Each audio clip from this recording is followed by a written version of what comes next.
A road win in the NFL is a road win in the NFL, and the Rams have their best start since their Super Bowl winning season in 2021. We got 10 big takeaways from the Rams' 17-3 win over the Ravens and a Puka Nacua injury update. That's coming up next on Locked On Rams.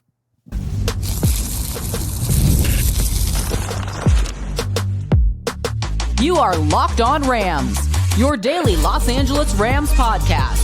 Part of the Locked On Podcast Network, your team every day. What is up, Ramily, and welcome to another episode of Locked On Rams, your daily podcast covering your Los Angeles Rams. Free and available wherever you get your podcast. Locked On Rams, part of Locked On Podcast Network, your team every day. We're also available over on YouTube, and we're closing in on 20,000 subscribers. So join the party. Hit the subscribe button. Hit the notification bell if you want to support every single episode. Hit that like button and drop a comment down below. Podcast listeners, write us a review. My name is Doug McCain. You can follow me on X and Instagram at DMAC_LA. I've covered LA sports for over a decade. 24/7 Sports, Bleacher Report, SI, Dodgers Nation. And as always, I'm joined by the Rams pre-half and post-game show host for the Rams flagship radio station, ESPN 710 LA. He's in his 11th season covering your Los Angeles Rams, the People's Champ, Mr. Travis Rogers. You can follow him on X at Travis Rogers. And today we've got our big takeaways from the Rams' 17-3 win over the Ravens. What we like, what we didn't like. We got an injury update on Puka Nacua. But first, today's episode of Locked On Rams is brought to you by Mazda. Like our players, we sweat every detail because when you make every move count, pulling off the unexpected is only the beginning. Stay tuned for highlights later in this week's Moving the Game Forward. Mazda, move and be moved. All right, Travis, so the Rams, they get back in the win column. They defeat the injury-plagued, a Cooper Rush-led, a Tyler Huntley-led Ravens team. It was a better day for Derrick Henry, but all in all, the Rams got a dub. It was sloppy in the first half. You had some unforced errors, some penalties, some drops, some missed kicks. They were still able to get out of Baltimore with a win. You never want to take road wins in the NFL, especially early window for West Coast teams, for granted. But not very enthusiastic after this one still. I mean, a little bit of an underwhelming win for the Rams. Yeah, it's funny, D-Mac, because this took me 10 years to kind of wrap my head around. This took me 10 years of being a part of the Rams broadcast and kind of having expectations coming into this game that are high or this game that are low. And, okay, they should beat this game by, 2 touchdowns or this one's going to be tough. Here's what I've come to the conclusion. They're all hard. They're never easy. And if you win, it's a good day. And that's kind of where I landed on this. It wasn't pretty. It wasn't a particularly fun game to watch. It was just one of those games that they left with more points than the other guy. Or more to the point, they stayed in Baltimore with more points than the other guy, because that's going to be their jump-off point to go to London coming up next. But, yeah, it wasn't pretty. There's some stuff that I know we're going to get into, whether it's the kicking game, Puka's injury, Corum's injury, that don't fill you with a ton of warm fuzzies. But, they did what you're supposed to do against a team like Baltimore that's been as banged up as they have. They look like that doesn't look like the Ravens. Like, you and I have been watching the Ravens for a long time, and they're always pretty tough. That team was just all over the place, making mistakes. But the Rams get out with a dub. They're 4-2. Nobody in the NFC, maybe with the exception of the Bucs, looks great. And I'll take my chances against Tampa at this point. But all in all, a pretty good win, even if it wasn't pretty. Yeah, I think I'd rather win ugly than lose pretty. And I mean, look, anytime you hold a Ravens team, even though you don't have Lamar Jackson, you got some backups in there. You got Zay Flowers having inexplicable fumbles. But anytime you hold a Ravens team or any NFL team for that matter to 3 points or less in their house, it's tough to say, oh, they were awful that day, right? I mean, you got to give credit to this defense. But still, I think for me, big picture, it's if you're going to call this Rams team a Super Bowl contender, if you're going to look at this through the scope of this team's failure this season or success is going to be hinged to winning a Super Bowl, then that's how you should evaluate every game, right? If the Titans went into Baltimore, won 17-3, like, oh, cool, Cam Ward, rookie quarterback, this is great. But you have to view this Rams team as a Super Bowl contender. And for me, I look at some of the bad habits are continuing. And I look at that first quarter, and they came out, it was sloppy. They looked like a West Coast team. playing an early window game against the Ravens. I mean, you had 3 times Cooper Rush is getting you offsides on hard counts. And then you have just a lack of, I mean, that's one thing, but they still got the job done, right? For me, it's the lack of scoring. I mean, they're 24th in the NFL in first quarter points per game with 3.3. If you take out the Eagles game, which of course I'm going to do to build my narrative, you scored 10, you're averaging 2. So, I mean, last year they were 30th in first quarter points per game. This year they're 24th. This is a Rams team. If you just execute the script early on in games, we've seen them adjust. We've seen them play well in second halves. This team is so close to, hey, if you give us a good first 15 minutes, this team, I think, could be a 6-0 team potentially. Oh, they should be 6-0. Look, if they make their kicks, they're 6-0. But that, like you said, what Bill Parcells said, you are what your record says you are. I agree with what you're saying, Doug, that they looked disinterested. They looked like they were not ready to go. And this is kind of a weird deal with the Rams the last few years, where early in the season, through the early parts of the games, they appear to be in first gear. They're not hitting the ground running the way that we've seen them when it comes to later in the season. And again, the last couple of years, they've been chasing wins, right? 1-4 last year, 3-6 the year before that. So they had no choice but to come out and start throwing punches and hit the ground running. This is a little different. They do have some wins in the bank, and they seem to need to get slapped across the face before they decide that they're going to wake up and go do it. That first half was dreadful, right? But they get the goal line stand right before the end of the half, which I think gave them a little bit of a boost. And then they came out and bang, they get 2 touchdowns right away, and then they fell back asleep again. I don't think the Ravens had their full attention. Not that shouldn't be the case. I mean, they should, but I believe in Sean McVay. I believe he knows all the things that we're talking about and that they will get it squared away. But this was a team that kind of sleptwalked through the game, and they got it done, and they'll take it. But there's still a lot of stuff to clean up, namely the sense of urgency when the game starts. It seems like they're kind of trying to feel their way through it a little bit as opposed to coming out just going 100 miles an hour.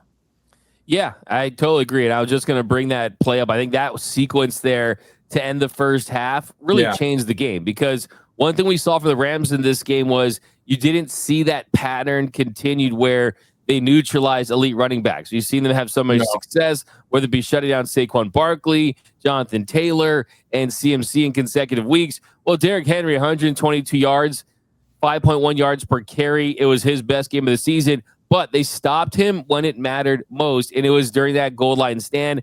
At the end of the first half, the Ravens at 1st and goal from the 4-yard line. Henry carried the ball to the 1-yard line on first down, and there was 2nd and goal from the 1.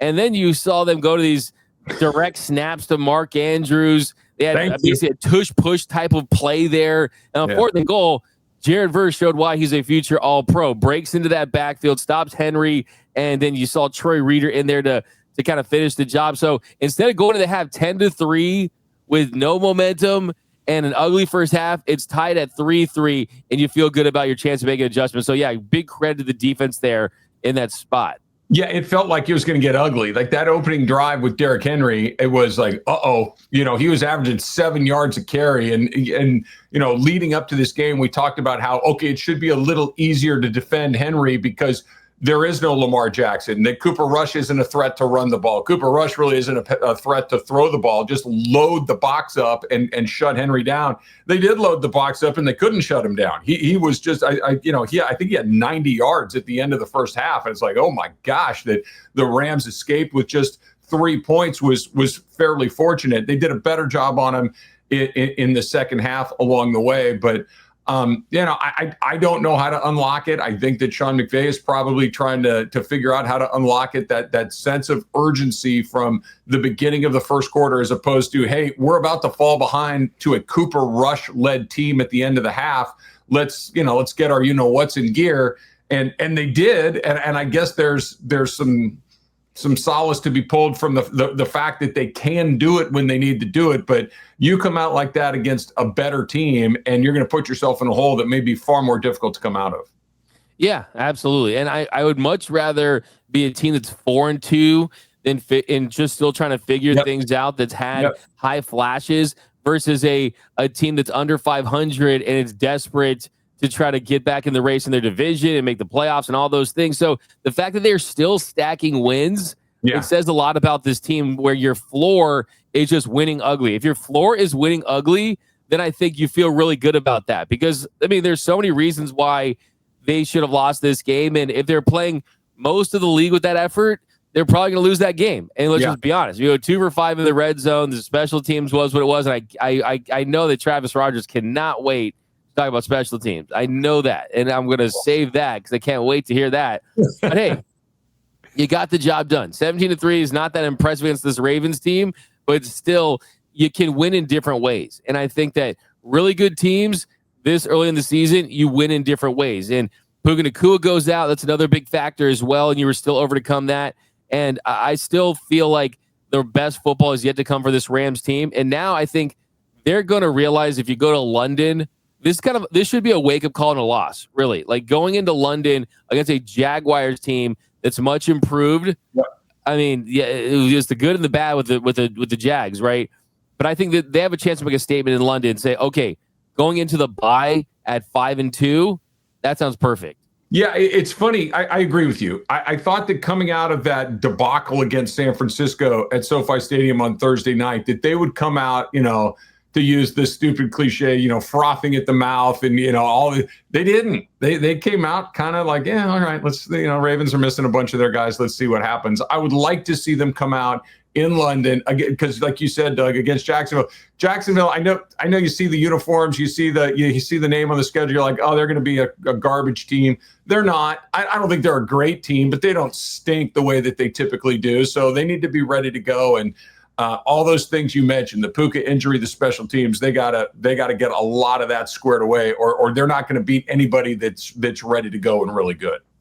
Oh yeah, that's going to be the big question for this Rams team is, what is this offense if Puka Nacua is limited?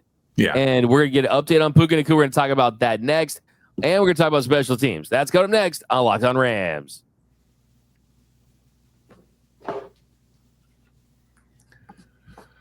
You know the saying, look good, feel good? The problem is that most dress clothes only check one of those boxes. They look sharp, but they feel stiff, they're hot, they're high maintenance. That's why there's Mizzen & Main. Mizzen & Main makes classic menswear with performance fabrics, so it's effortless to look sharp and feel comfortable. They actually invented the performance fabric dress shirt over 10 years ago, and they've perfected it ever since. Their shirts, they're stretchy, they're moisture wicking, they're wrinkle resistant, and machine washable. So how good is this? No ironing and no dry cleaning. And I love that you can go from the office to dinner or even out on the golf course and still feel comfortable all day long. It's the feel of athletic wear, but the look of professional menswear. So right now, Mizzen & Main is offering our listeners 20% off your first purchase at mizzenandmain.com with the promo code LOCKEDONNFL20. That's Mizzen, spelled M-I-Z-Z-E-N, and Main, M-A-I-N.com. Promo code LOCKEDONNFL20, LOCKEDONNFL20 for 20% off. And if you'd rather shop in person, you can find Mizzen & Main stores in select states. Also, this episode of Locked On Rams is brought to you by Mazda's Moving the Game Forward. For those who believe it's not just about playing the game, it's about redefining it. There are moments that do more than put points on the board. They move crowds, they move culture, and they keep moving the game forward. This week's moment that moved the game forward is, and maybe not exactly what you're thinking of, Sean McVay's decision to go for it on 4th and 3 from the 6-yard line rather than kick a field goal that would have made it a 3-score game, because they needed to move forward from their special teams unit. They needed to move away from it as fast as they possibly can and move forward to getting that thing squared away, because without it, they're going to be stuck on the side of the road. And when you follow what moves you, the unexpected is only the beginning. And just like there's more to every highlight, there's more to a Mazda vehicle. Mazda, move and be moved.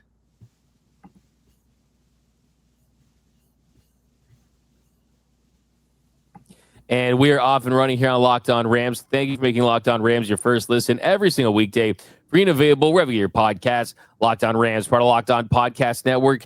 Your team every day. Big shout out to those every listeners out there, by the way, watching, listening to every single episode of Locked On Rams. Cannot thank you enough. And now's the time of the year. You got to join that Everyday Listeners Club. You got the trade deadline coming up, and we're already pretty deep into the season at this point. So join that Everyday Listeners Club, and then you won't miss a thing about your Los Angeles Rams. All right, Travis. So for me, even if the Rams lost yesterday to this Ravens team by 50 points, and Sean McVay was saying about Puka Nacua that he was just uncertain if he's going to play against the Jags, meaning that it's nothing season-ending, meaning it's nothing extremely significant, I would still consider yesterday a win because clearly we saw what this offense looks like when Puka Nacua is compromised. And yes, they have to figure out a way to get Davante Adams to be Davante Adams and catch the ball. I mean, 4 catches on 9 targets, a couple key drops. I mean, one of the end zones a little high, but the one earlier in the game, I mean, there were some clear drops in there. But the fact that Puka Nacua doesn't look like he suffered something serious, I don't know. I saw the Rams season flash before my eyes yesterday when he couldn't put weight on his ankle after going down. It was a ball, right sideline, jumps for it, and it's weird because you didn't see him roll underneath anyone. It looked like very non-contact, which always scares me. What were your initial thoughts? Were you as freaked out as I was when I saw him getting walked off into that locker room, putting no weight on that ankle? Look, Matthew Stafford is guy number 1, right? If Matthew Stafford is upright, you always got a chance because he's that good. But followed closely with guy number 1A is Puka Nacua. And you saw what it looked like afterwards. And look, I do think that the Adams and Stafford connection will continue to get better. I think that, having Davante Adams on your team could, at least soften the blow of losing a player like Nacua. But we saw it when they had to have it. They go to number 12. They go to Puka over and over and over again when those got to have it moments. And without him, they're a totally different team. I'll tell you something else that went through my head, Doug, who was inactive yesterday. Tutu Atwell and Tutu not being there. And again, this is coming from me, right? Tutu Atwell not being there was important yesterday because once Puka went out, you were basically Davante and we'll figure it out from there. Jordan Whittington caught a few balls, but if you're going to have your number 1 guy out and your number 3 guy out, that puts an inordinate amount of attention on Adams. But I'm with you. Puka is everything for this offense that's not named Matthew Stafford. And we know how the part that scared me the most, D-Mac, like you said, was he jumps, he falls. It wasn't a bad fall. Like we've seen falls like that a bunch of times. And he got up and then he went right back down. And you could tell he was in agony. And Puka's about as tough as they come. So for him to be lying on the ground and have a grimace on his face like that, you could tell he was in a great deal of pain. And he did come back. He played a little bit. He wasn't a huge factor. And I was really surprised to see him out there in the second half. But I think that speaks to his level of toughness. And it did make me feel better that moving forward, even if he misses the Jacksonville game, you got the bye on the backside, so you could give him a solid 2 weeks to get right if you need to. I'm curious, but I'm not particularly pessimistic. Yeah, that's a really good point right there, is just how much weight do you put into that Jaguars game? Because you got to travel. It's a game where even if you lose, you're 4-3 heading to the bye. And for a team that started 1-4 and 3-3 and like all these either you're under 500, at 500 last couple of seasons, you would take 4-3 versus those.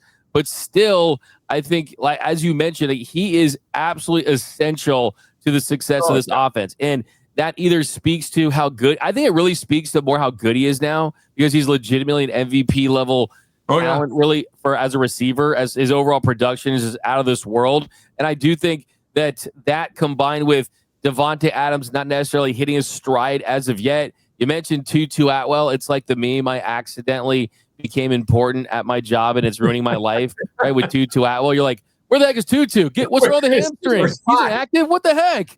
We need 5 out there. Yeah, exactly. I mean, never feared Tutu's here, right? Yeah, I mean, that definitely is a good thing for him.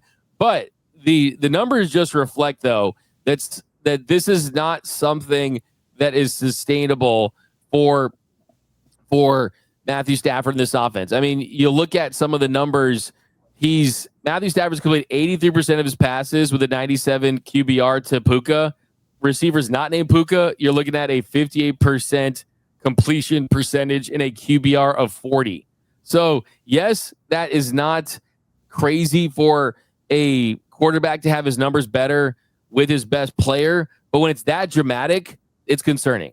I think it speaks to the trust, right? That you go back a few seasons ago, and the trust of, or the numbers that you just read off, I think would be similar for a player like Cooper Kupp, where when he went to Kupp, the numbers go through the roof. When he went to other people, they would come down a significant amount. And I think that Puka has kind of slid into that Cooper Kupp role, which is they're reading each other's minds. Like that, we were talking about it on the postgame show yesterday, and Sula Cravens, who's my new partner on the Rams postgame show, was talking about how it's just one of those, I don't have to think about where he's going to be. I know where he's going to be. I can let go of the ball before he actually comes out of his breaks. I know that he is going to be exactly where he needs to be, where I think he's going to be. They see football the same way. He's still working on that with Davante Adams. It's just not there yet. Davante's a great player. Stafford's a great player, but they don't have that mind meld together quite the way that Kupp and Stafford did, and the way that Stafford and Puka Nacua do. So he will be missed. And until you get that other connection,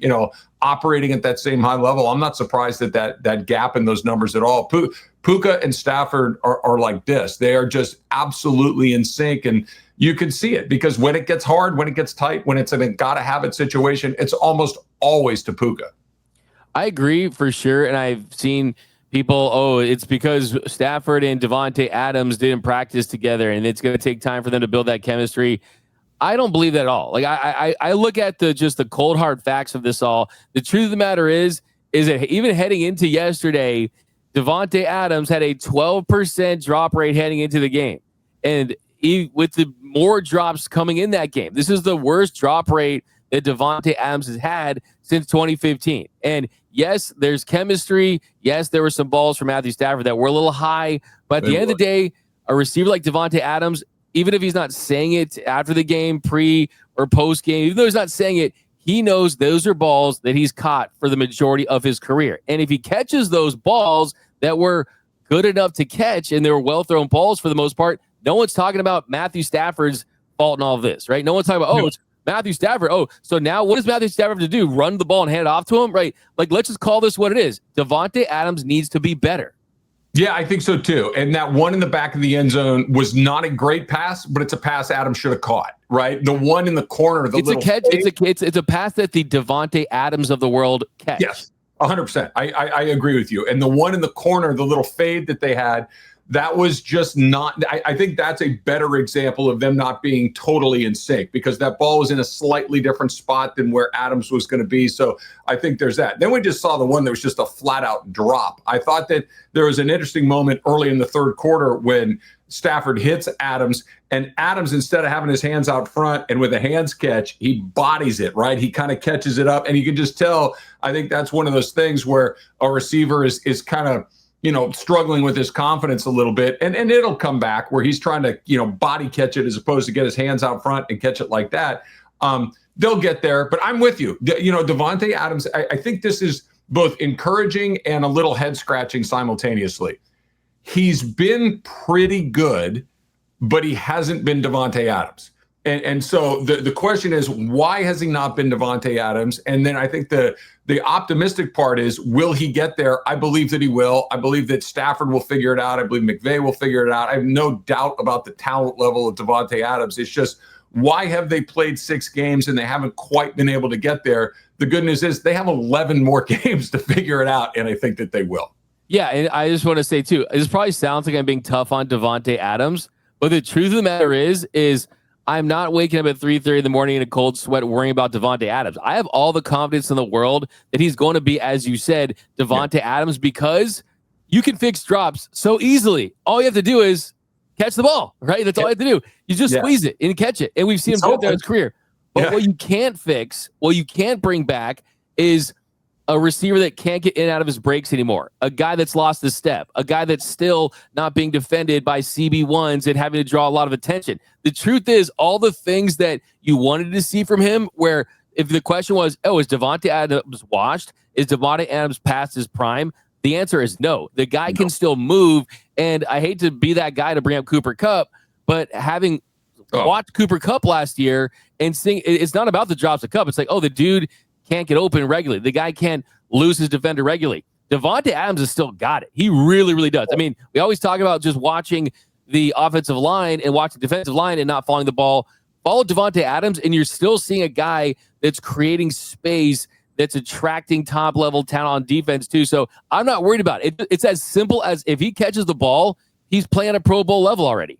Yeah, I'll simplify it. He's open. You know what I mean? It's not like he can't get open. He's open. He's just not catching the ball, or Matthew Stafford's not finding him yet, or Stafford's not putting the ball in exactly the right spot. But this is not a, hey, man, we can't throw him the ball because he can't shake anybody. He's open the way you would expect Davante Adams to be open. And look, it's Davante Adams. He'll catch the ball. This is more frustrating than it is concerning because he'll get it squared away. Yeah, we were talking about, too, I mean, some tempo, I think, would benefit him. If Puka does have to miss some time being his primary target, I think could be a plus as well, a silver lining and all that. But coming up next, lots to unpack in this one. And we're going to finish this show talking about some special teams. Special teams for the Rams.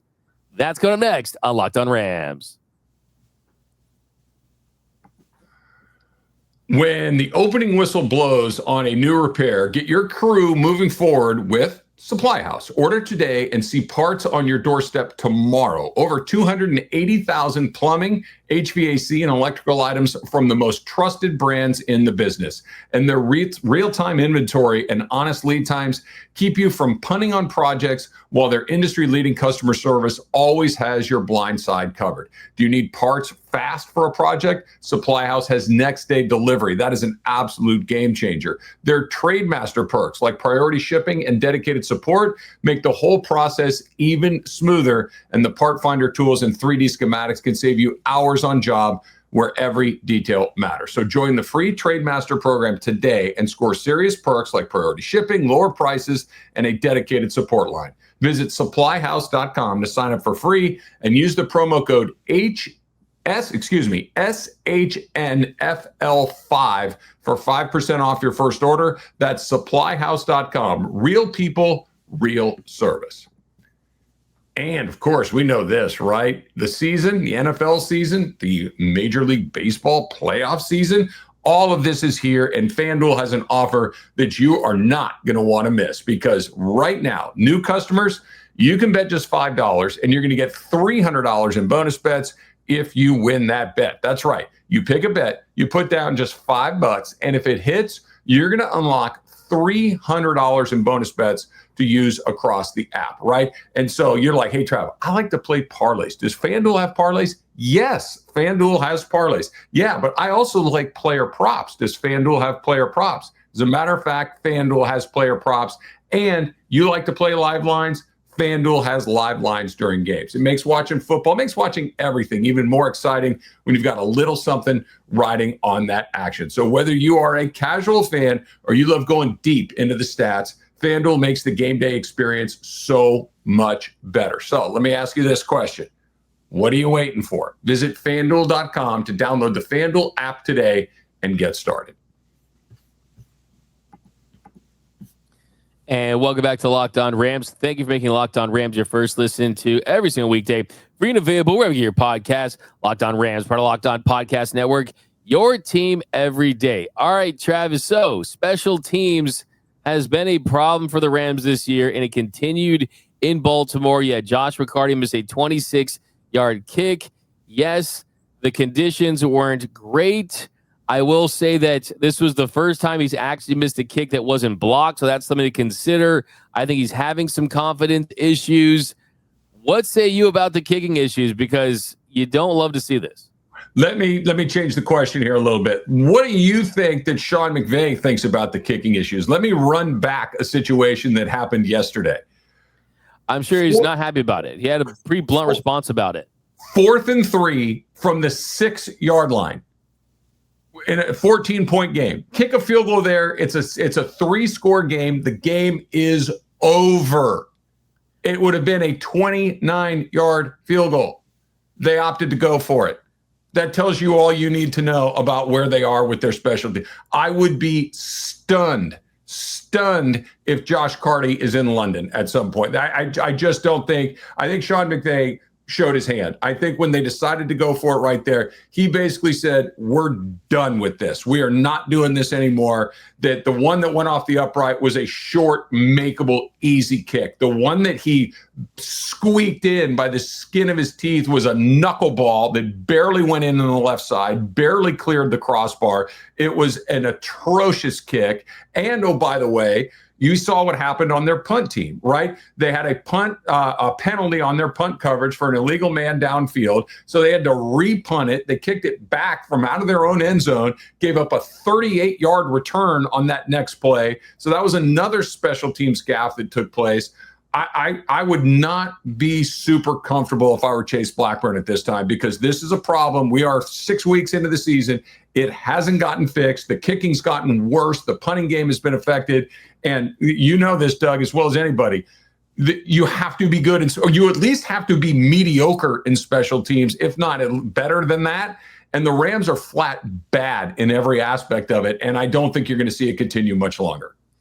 Yeah, and I love you bring up that punt, because that was probably as damning, really. I mean, let's be honest here. I mean, because this is the thing I feel. You bring up Chase Blackburn and just kind of sitting on it for one night. I was thinking to myself, look, Josh McCarty has talent. I mean, he really, really does. He's proven that in this league. And you mentioned the 36-yarder that barely gets in, and the snap looked a little high, but still he gets it in on the 26-yarder too. That was just a bad kick. But before I move on from Josh McCarty, and before I move on from Ethan Evans, of course, I'm not going to move on from, I move on from Chase Blackburn. I really do, because I think the special teams coaching has not been good enough, and you use draft capital on Josh McCarty, right? And I think that is not some guy you just brought off the street and we're trying out guys every week like some teams do. No, you scouted this guy, you developed this guy, he's young, he should be the kicker of the future. And I would really consider moving on from Chase Blackburn before I move off of Josh McCarty. Fine.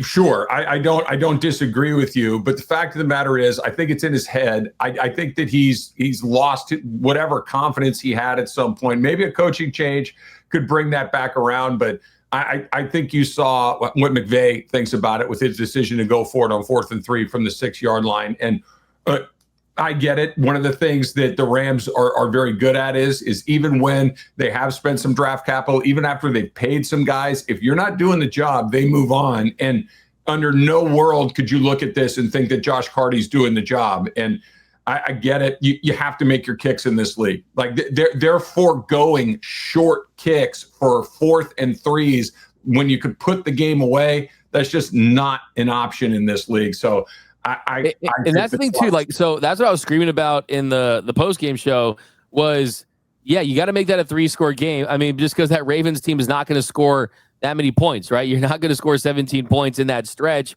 If I'm Sean McVay, I still kick it there, and if it misses, I'm looking over at Les Snead saying, "I tried." Now we have to. Yeah. If he misses that kick, it's like James Franklin going 0-3, right? Losing Northwestern. It's like it becomes to a point where you have to fire a guy. You have to move on from a guy. And if I'm a head coach, I put him in that situation, and either two things happen. Either he starts to gain some confidence back, and you feel good about something to end a game, or he's struggling and it's continuing, and you're saying, okay, now we got to look elsewhere. So I'm really shocked they didn't kick that field goal. I really am. I was stunned, but I think that was, to your point, you could be like, okay, this is the last one. See, what do you want me to do here? I think that's what he did by going for it on 4th and 3 from the 6. I mean, that is an insane decision. Only when it happened, everybody's like, yeah, dude, Carty's going to miss it anyway. Might as well. Like, that's how bad it's gotten to where chip shot field goals have been no, we're not going to. I mean, they played a second half of an NFL game without a kicker. They basically just said, all right, forget it. We'll just go out there and do what we can do. And thankfully, they were playing a Baltimore team that couldn't do anything offensively, and it wasn't that big of a deal. But they got real teams coming up, real opponents coming up, division games coming up. And, I mean, shoot, anybody that watches football knows this. These games the Rams would be 6-0 if they could make kicks. And it's not like you have to make a bunch of 55-yarders. Just make the easy ones, and they're 6-0, and they can't do it. Yeah, the red flags are there. The sirens are going off. And if they don't fix it, and either you fix the internal options and you fix it with Chase Blackburn, or you bring someone externally, the warning signs are there to the point where they're setting themselves up for, oh, you knew that you needed to replace your kicker and you didn't do it anyway. Yeah. Let's see how the Rams respond. So I'm just happy with the fact that there's enough evidence out there, enough history to where they have to act on something. They can't just hope is not a strategy. I hope Josh McCarty's going to make his kicks. They got to do something different now. No, it's not like anybody would be surprised or I don't think anybody that's a Rams fan, if the announcement came that Blackburn, Carty, or both were gone, they'd be like, whoa, you didn't give them enough time. Yeah, there's been enough time. The evidence is there. And look, Josh Carty may go somewhere else and make a bunch of kicks and be a good kicker. That's the weird part about kickers. They're like relief pitchers. They go to a new place and all of a sudden they get unlocked and they're good again. And you may go through a cycle where you're looking for a guy for, a long time, but that you have to make kicks in this league, and he's not making kicks. 100%. But the Rams get the win. Best start since their Super Bowl winning season. Lots to still feel good about. We're going to talk about tomorrow, winners and losers, more takeaways, and we're going to look ahead to the Jacksonville Jaguars. But that's going to do it for this episode of Locked On Rams. My name is Doug McCain. You can follow me on X and Instagram at DMAC_LA. And you can follow the People's Champ, Mr. Travis Rogers, at Travis Rogers. And watch his show, DeMarco and Travis, in the afternoons on ESPN LA. I'm sure they'll be talking a lot of Rams today like they always do on Mondays. How about a 4-0 weekend for the football teams here? I mean, rank UCLA, you cowards. Come on, the best 4-loss team in history. Okay, real quick before we put a button on this episode of Locked On Rams, is it safe to say that Deshaun Foster is the single worst hire in the history of organized sports? Can we stamp that as officially true?